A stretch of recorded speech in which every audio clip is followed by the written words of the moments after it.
Hi, in this short video I want to introduce to you some insight or some understanding about lustful states within the human being. Okay, so with some psychological type of separation, maybe with some opportune experience, we can definitely feel within ourselves that our sexual centre can be like energized. And then when it is energized, we can observe within ourselves, this is a very rare occasion, or it could be something that we've brought on purposely.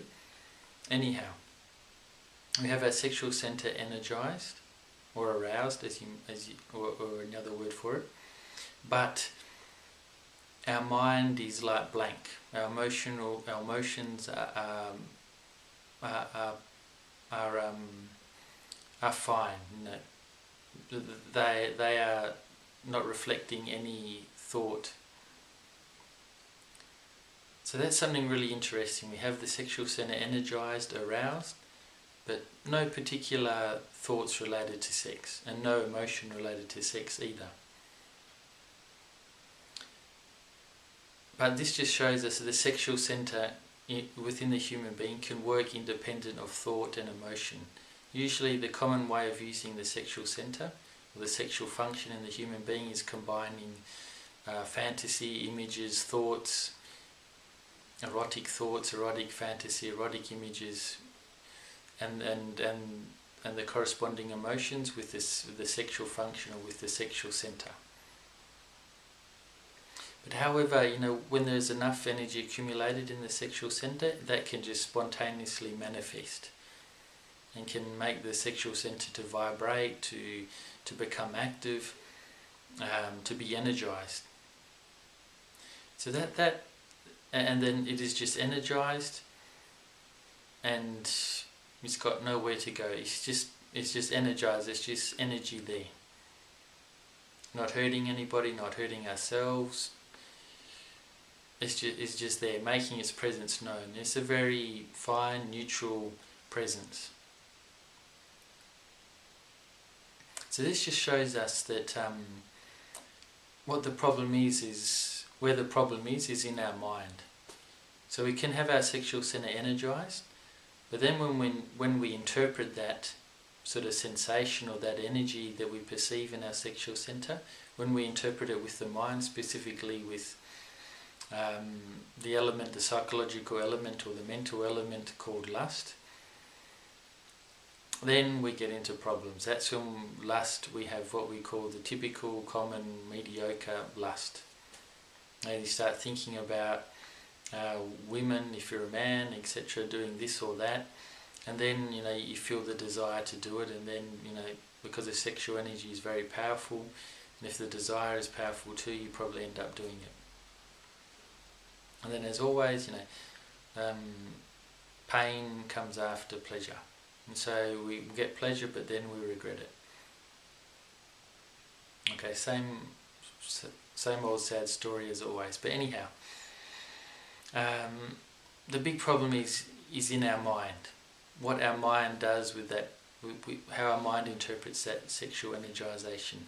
So the body doesn't need the mind to manifest sexually. To manifest that energy, it doesn't need the mind. So in a way, we have a false belief, which is a very terribly strong belief that leads to all sorts of actions, is that we think that we need sex. Well, I'm starting to come to the conclusion that we don't really need it. It's not true. We may have a great desire for it, and we confuse that great desire for it as a need. So it's something that we can live without it our whole life. So it's not necessarily a need of the body. What the body needs is to do something with that sexual energy. And as I said before, it can manifest just by itself, spontaneously, and not go out or not go in. It is just there.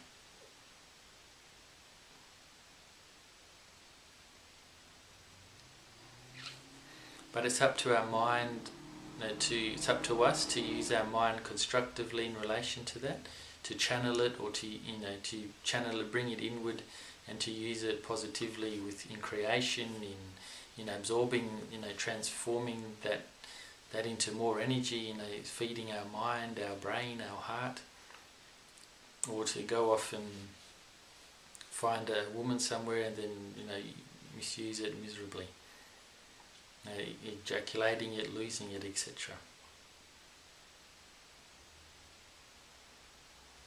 So I just wanted to bring your awareness to this point, that the mind is really the problem. The mind is the one we have to retrain and re-educate. Give the sexual energy a positive use. Integrate it into our daily activities. Make the sexual energy enhance our daily activities. Make it more powerful. Make our daily activities more focused, more powerful, more energetic, more creative, if we channel our sexual energy into those activities.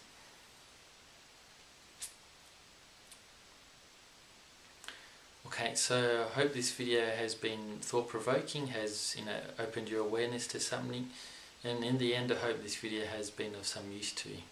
Okay, so thank you very much for watching, and stay tuned to other videos on the same topic. Okay, bye for now.